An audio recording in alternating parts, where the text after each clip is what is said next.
ओम शांति।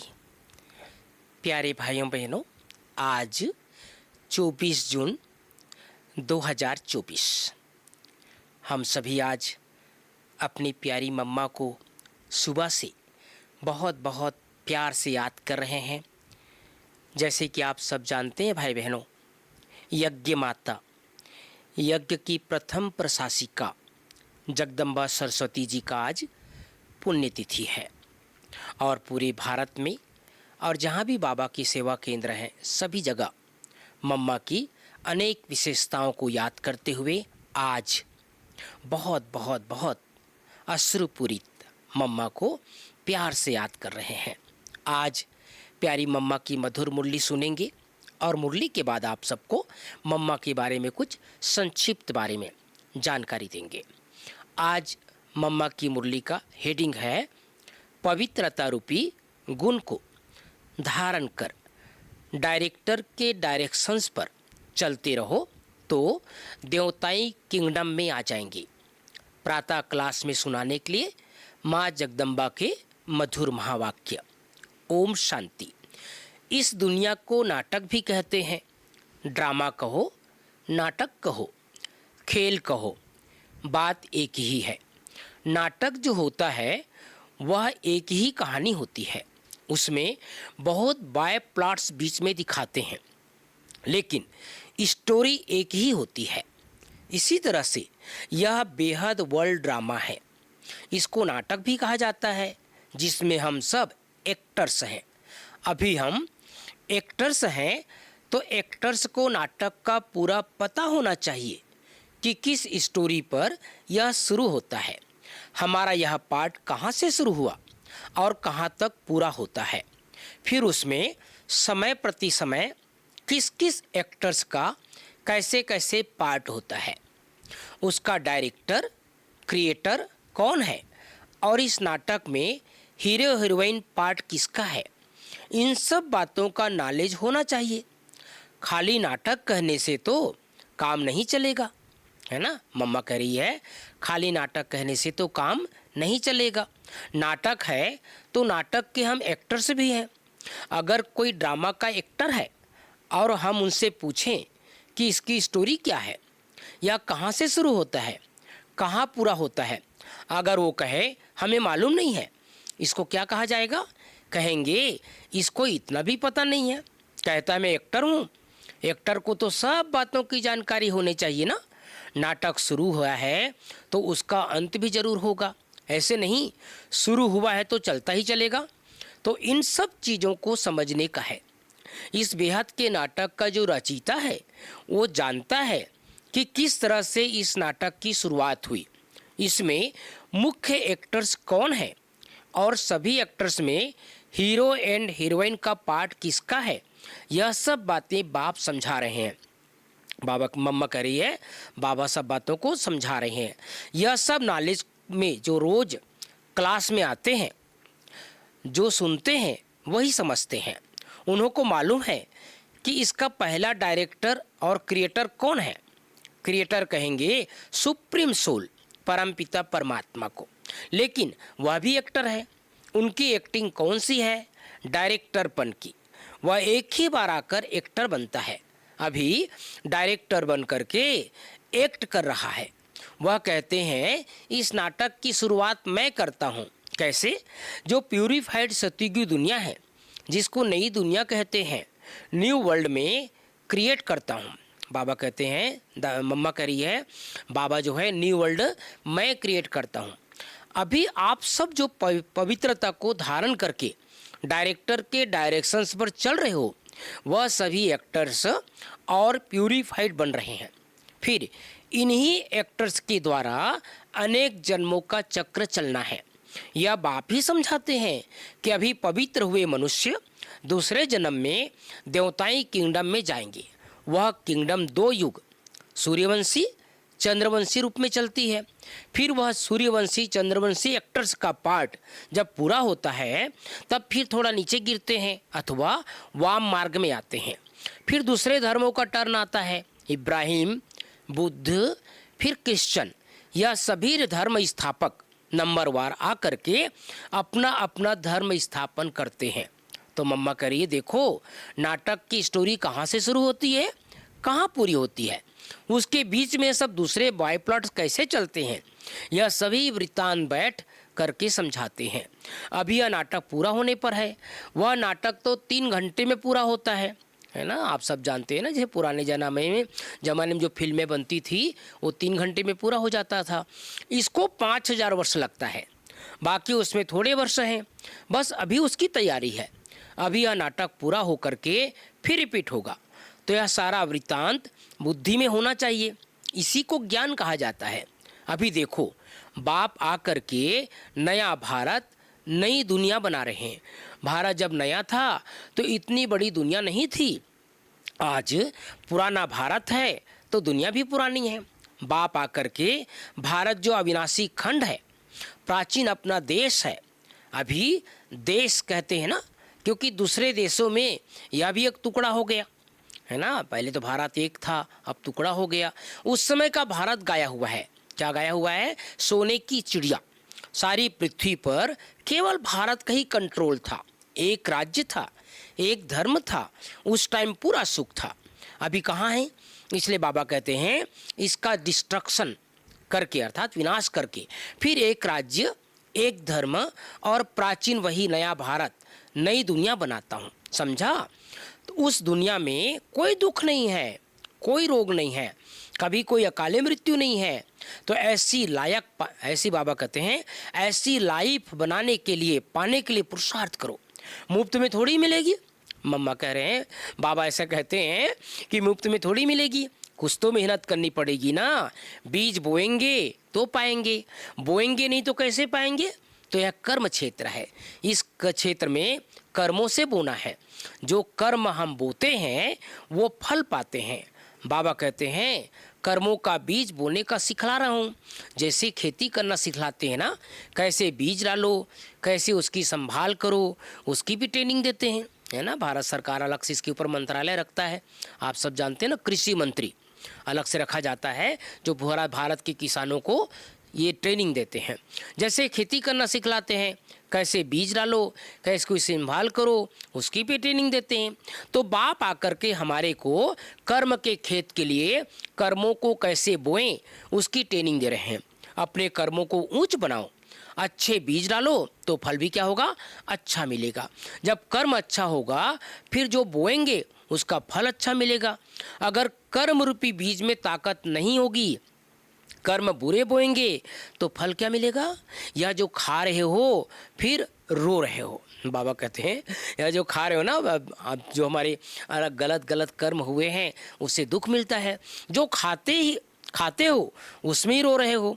दुख और अशांति ना, कुछ रोग आदि खिटपिट होती रहती है। सब बातें मनुष्य को दुखी करती ना। इसलिए बाबा कहते हैं अभी तुम्हारे कर्म को मैं ऊंची क्वालिटी का बनाता हूँ। जैसे बीज भी उसी क्वालिटी का होगा तो उस क्वालिटी को बोएंगे, उसका फल अच्छा निकलेगा। अगर बीज अच्छी क्वालिटी का नहीं होगा तो फिर अच्छी क्वालिटी का फल भी नहीं मिलेगा। तो हमारे कर्म की भी अच्छी क्वालिटी चाहिए ना। तो अभी हमारे बाबा हमारे कर्म रूपी बीज को अच्छी क्वालिटी वाला बनाते हैं। तो वह श्रेष्ठ क्वालिटी का बीज अगर बोएंगे तो श्रेष्ठ फल मिलेगा। तो अपने कर्मों का बीज, बाबा कहते हैं कर्मों का जो सीड है ना, सिंधी में बीज को सीड कहा जाता है। तो बीज है वह अच्छा बनाओ और फिर अच्छा बोना सीखो। तो यह सभी बीज चीज़ों को समझ करके अभी अपना पुरुषार्थ करो। अच्छा, मम्मा कह रही है अभी 2 मिनट साइलेंस। मम्मा क्लास कराते कराते आप सबने अव्यक्त बाप दादा को देखा होगा, बाबा भी कभी कभी एकदम साइलेंस में ले जाते थे। तो उन दिनों मम्मा भी कह रही है अच्छा 2 मिनट साइलेंस। साइलेंस का मतलब I am soul. First silence पीछे टाकी में आते हैं। अब बाबा कहते हैं फिर चलो साइलेंस वर्ल्ड। तो साइलेंस शांति अपना स्वधर्म है। उस साइलेंस में चलने के लिए कहते हैं इस देह का और देह सही देह के सभी संबंधों की अभी अटैचमेंट छोड़ो, उसमें डिटैच हो जाओ। सन्स, बाबा कहते हैं सन ऑफ सुप्रीम सोल, अब मुझे याद करो और मेरे धाम में आ जाओ। तो अभी चलने का ध्यान रखो, अभी आने का नहीं, ख्याल करो। अंतमति सोगति, अभी कब कोई में भी अटैचमेंट नहीं, अभी तो शरीर के भी अटैचमेंट छोड़ दो, समझा? ऐसी अपनी धारणा बनाने की है ना। अच्छा, अब बैठो साइलेंस में, चलते फिरते भी साइलेंस, बोलते भी साइलेंस। बोलते कैसे साइलेंस होती है मालूम है? बोलते समय हमारे ये नॉलेज होना चाहिए, आई एम सोल। कितनी अच्छी मम्मा सुना रही है। ये ध्यान रहना चाहिए, आई एम सोल। इस आर्गेन्स से मैं बोलता हूँ, तो ये अपनी प्रैक्टिकल होनी चाहिए, प्रैक्टिस होनी चाहिए। जैसे हम इसका आधार लेकर के बोलते हैं, चलो अभी आँखों का आधार लेते हैं, देखते हैं, जिसकी ज़रूरत है उसका आधार लेकर के काम करो। ऐसे आधार लेकर के काम करेंगे तो बहुत खुशी रहेगी, फिर कोई भी बुरा काम नहीं होगा। अच्छा, ऐसे बाप दादा और माँ के मीठे मीठे बहुत अच्छे सदा साइलेंस की अनुभूति करने वाले बच्चों के प्रति याद, प्यार और गुड मॉर्निंग। अच्छा, ओम शांति। अब आगे प्यारे भाई बहनों, संदेशी के तन द्वारा ऑलमाइटी पिता के उच्चारित महावाक्य मातेश्वरी जी के प्रति। ये बहुत सुंदर संदेश जो राजू भाई जी ने बहुत वर्षों से छुपा करके रखे थे, कहा जाए कि अभी तक तो इसको पब्लिश नहीं किए थे, लेकिन ये वास्तव में संदेश जो है जब मम्मा साकार में थी उस समय का संदेश है। ऑलमाइटी अर्थात सुप्रीम बाबा एक संदेशी के तन में आकर के मम्मा को सामने बिठाकर मम्मा के लिए बाबा क्या क्या कहते थे वो संदेश को आप सबको सार में सुना रहे हैं। हे शिरोमणि राधे बेटी, पहला पॉइंट है, हे शिरोमणि राधे बेटी, तुम निस दिन अर्थात रोज मेरे सम दिव्य कार्य में तत्पर हो, अर्थात वैष्णव शुद्ध स्वरूप है, शुद्ध सेवा करती हो, इसलिए साक्षात मेरा स्वरूप हो। जो बच्चे अपने पिता के फुट स्टेप नहीं लेते उन्हें से मैं बिल्कुल दूर हूँ, क्योंकि बच्चा तो फिर पिता के समान अवश्य चाहिए। यह कायदा भी स्थापन होता है जो सत्युग त्रेता तक चलता है। वहाँ जैसा बाप वैसा बेटा, परंतु द्वापर कलयुग में जैसा बाप वैसे बेटे नहीं होते। अभी बच्चे को बाप समान बनने का परिश्रम अर्थात मेहनत करना पड़ता है, मगर वहाँ तो नेचुरल ऐसा कायदा बना हुआ है, जैसा बाप वैसा बेटा, जो अनादि कायदा इस संगम पर ही बना है। ईश्वर पिता प्रत्यक्ष होकर स्थापन करते हैं। दूसरी बात, मधुर माली की मधुर बेटी, दिव्य पुरुषार्थी बेटी। और सुनिए भाई बहनों, कितना सुंदर शब्द बाबा ने मम्मा के लिए मम्मा के सामने बोला है।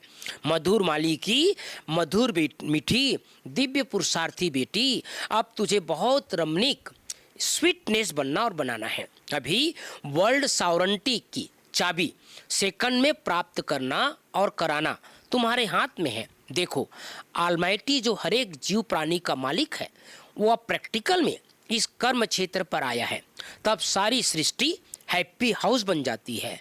इस समय वही जीव प्राणियों का मालिक अव्यक्त रीति से सृष्टि को चला रहा है, लेकिन जब वह प्रत्यक्ष रूप में देहधारी बन मालिकपन से कर्म क्षेत्र पर आता है, तब सत्युग त्रेता के समय सभी जीव प्राणी सुखी बन जाते हैं।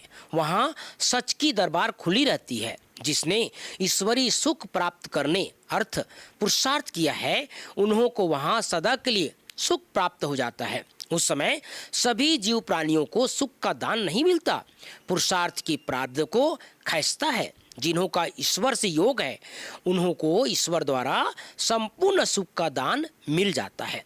तीसरी बात, तीसरा संदेश है, ओहो तुम वही शिव शक्ति हो जो अपनी ईश्वरीय ताकत का रंग दिखलाए इस आसुरी दुनिया का विनाश कर दैवी दुनिया की स्थापना कर रही हो।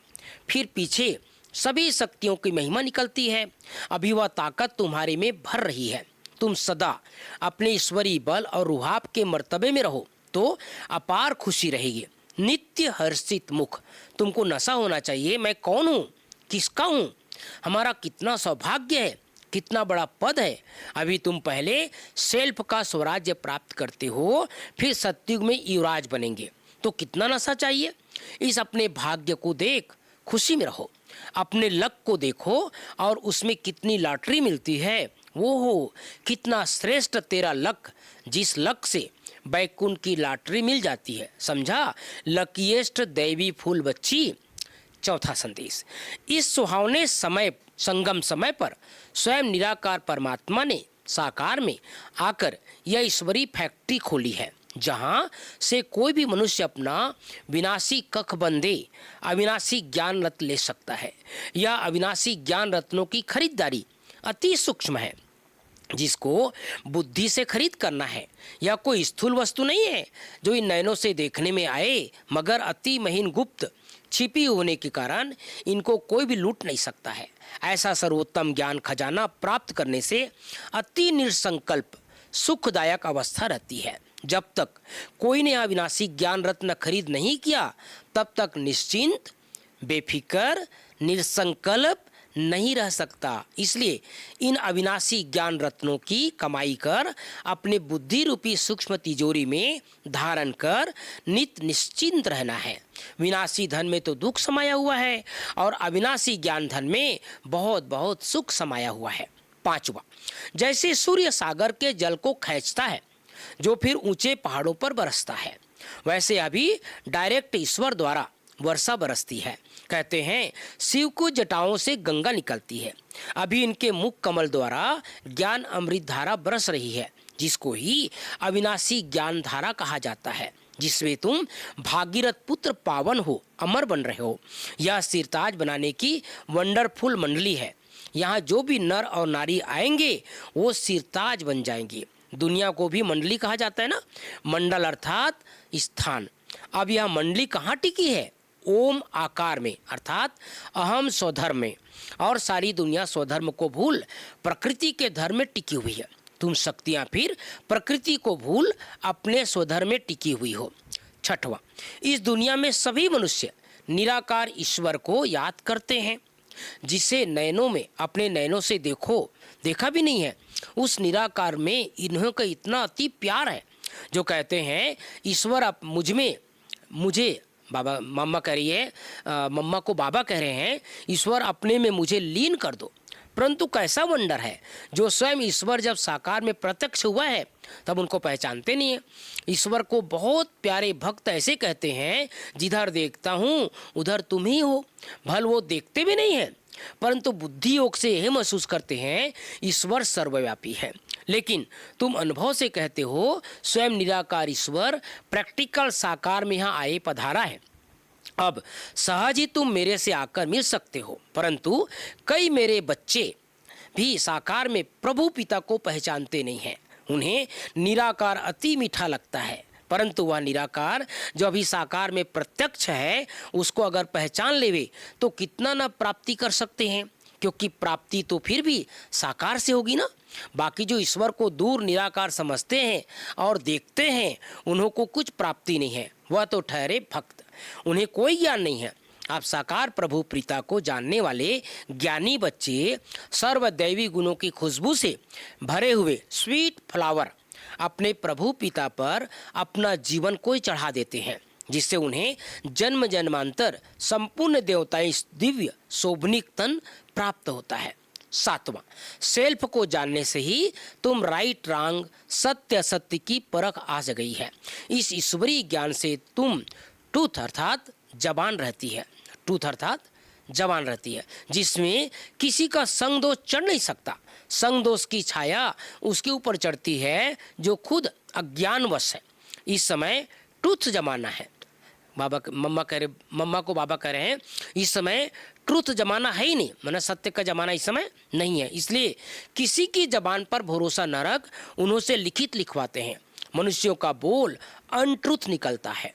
अगर ट्रूथ होता तो उसको महावाक्य पूजे जाते हैं। जैसे देखो डिवाइन फादर के ट्रूथ महावाक्यों के शास्त्र बने हुए हैं। धर्म पिताओं के जो भी शब्द निकले हैं भाई बहनों, बाबा याद दिला रहे हैं, उनके जो शब्द हैं वो महावाक्य बन करके उनके शास्त्र बन गए। जिन्हों का गायन और पूजन चलता है उनके ट्रूथ सत्य महावाक्यों की धारण करने से ईश्वरी क्वालिटी आ जाती है। न सिर्फ इतना मगर कोई भी पढ़ते पढ़ते श्री कृष्ण का ब्रह्मा का साक्षात्कार भी पा लेते हैं। वो हो होली हृदय कमल, होली हस्त कमल, होली नयन कमल बेटी राधे, तेरी सारी काया पलट कमल फूल समन कोमल वचन बन गई है। भाई बहनों, इतना प्यारा शब्द ऑलमाइटी बाबा मम्मा के लिए बोल रहे हैं। क्या बोल रहे हैं? होली हृदय कमल, होली हस्त कमल, होली नयन कमल बेटी राधे, तेरी सारी काया पलट कमल फूल समन कोमल वचन बन गई है। परंतु पहले जब सोल वचन बनती है तब सारा तन कंचन प्योर बन जाता है। जिस होली कोमल तन में ही अति कशिश भरी हुई है।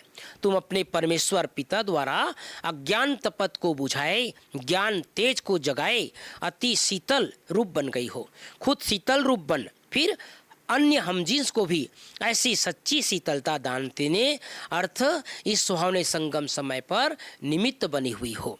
तुम्हारे जड़ चित्रों द्वारा भी सारी दुनिया को शीतलता और शांति का दान मिलता रहता है। अभी तुम सारी सृष्टि को सैल्वेशन में लाए, अंत में अपना दिव्य तेज दिखाए, न्यू बैकुंठ गोल्डन गुलशन में जाकर विश्राम करेगी। तो भाइयों बहनों, ये प्यारे बाबा के द्वारा मम्मा के लिए सुंदर संदेश, और आप सबको ये बता देना चाहता हूँ, ये संदेश मम्मा के सामने मम्मा को ही सुनाया गया है। कहीं ये ना समझे कि मम्मा का व्यक्त होने के बाद संदेश आया है, ऐसा नहीं है भाई बहनों। ये मम्मा और बाबा जब साकार में थे तो मैंने राजू भाई जी के मुख से सुना था कि ये मम्मा के द्वारा संदेश ऑलमाइटी बाबा मम्मा के लिए खास एक संदेशी के तन में पधरामणि होकर मम्मा को अलग से ये संदेश द्वारा दिया जाता था, जिसका ये संकलन हमारे आदरणीय राजू भाई जी ने हम सब के लिए सामने प्रस्तुत किया है। आज प्यारे बाबा और मम्मा की मुरली में वरदान। बाबा शब्द की चाबी से सर्व खजाने प्राप्त करने वाली भाग्यवान आत्मा भाव विस्तार है। चाहे और कुछ भी ज्ञान के विस्तार को जान नहीं सकते, वह सुना नहीं सकते, लेकिन एक शब्द, कौन सा शब्द? बाबा, दिल से माना और दिल से औरों को सुनाया तो विशेष आत्मा बन गए।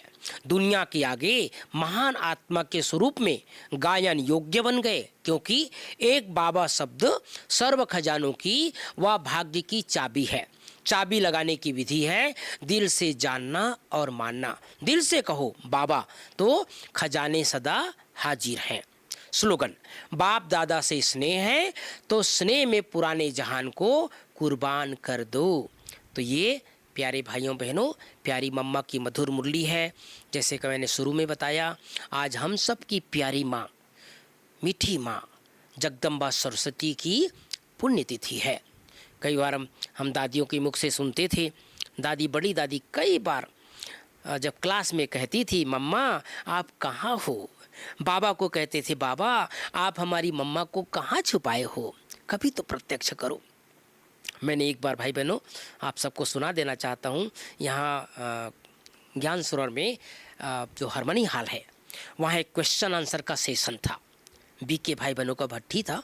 मैंने सूर्य भाई जी से पूछा था, मैंने कहा भाई जी आप लोग तो पुराने लोग और आपसे पुराने लोग, हमारी दादियों ने ब्रह्मा बाबा को देखा, मम्मा को देखा, माता पिता का प्यार का अनुभव किया, बाद में अव्यक्त बाप दादा रात भर आप सबको मुरली सुनाए, एक एक बच्चों से पर्सनल मुलाकात किए, एक एक बच्चों के मुख में टोली खिलाए।